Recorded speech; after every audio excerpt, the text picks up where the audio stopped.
এই ব্যাগটা ধরো, দি বাজারে যাও তাড়াতাড়ি, আমার বোন আসছে, বড় বড় মাছ আনো গা, মাংস আনো গা, ভালো ভালো মিষ্টি আনো গা। নাও নাও নাও, ব্যাগটা নাও, ব্যাগটা নাও। কে ফোন করছে? হ্যালো, তোমার দাদা তো বেরিয়ে গেছে, নেই তো? ঠিক আছে, পরে করো, রাখছি।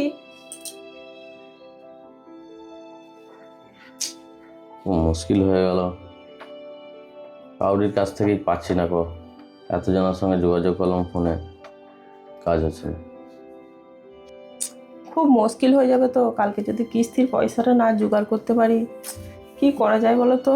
সেটাই তো, কিভাবে জোগাড় করবে? একটা কথা বলছিলাম বুঝলে তো, তোমার বোনকে একবার ফোন করে দেখো না, ওর কাছে যদি কিছু জোগাড় হয়। কই ফোনটা দাও। করে দেখ। হ্যালো বোন, বলছি তোর জামাইবুর না 30,000 টাকা মতো লাগবে, জানিস তো তোর জামাইবুর কাজ নেই, একটু দিলে না খুব ভালো হতো। হবে না? বেশ ঠিক আছে, রাখছি। এই নাও ফোনটা নাও। কীভাবে কি জোগাড় করবে কিচ্ছু বুঝতে পারছি না। সেটাই তো, কালকে না দিতে পারলে যাচ্ছে তাই অপমান করবে। তোমার বোন এসছে। কেমন আছিস রে বোন? ভালো আছি রে দাদা।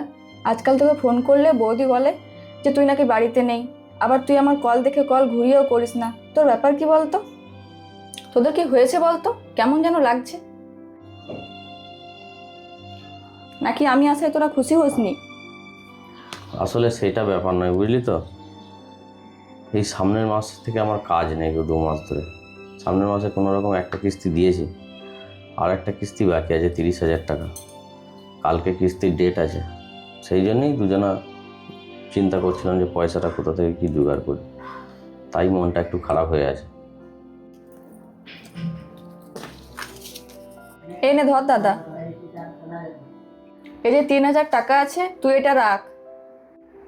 বলছি 3,000 টাকাতে তো হবে না, 30,000 টাকা কিস্তি।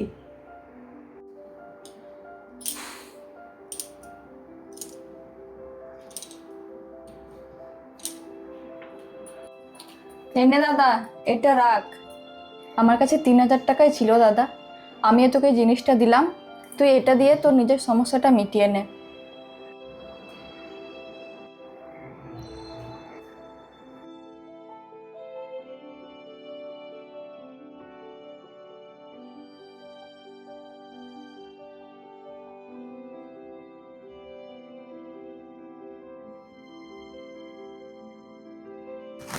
আরে ঠিক আছে ঠিক আছে, অসময়ে নিজের মানুষ থাকবে না তো কে থাকবে পাশে বলো?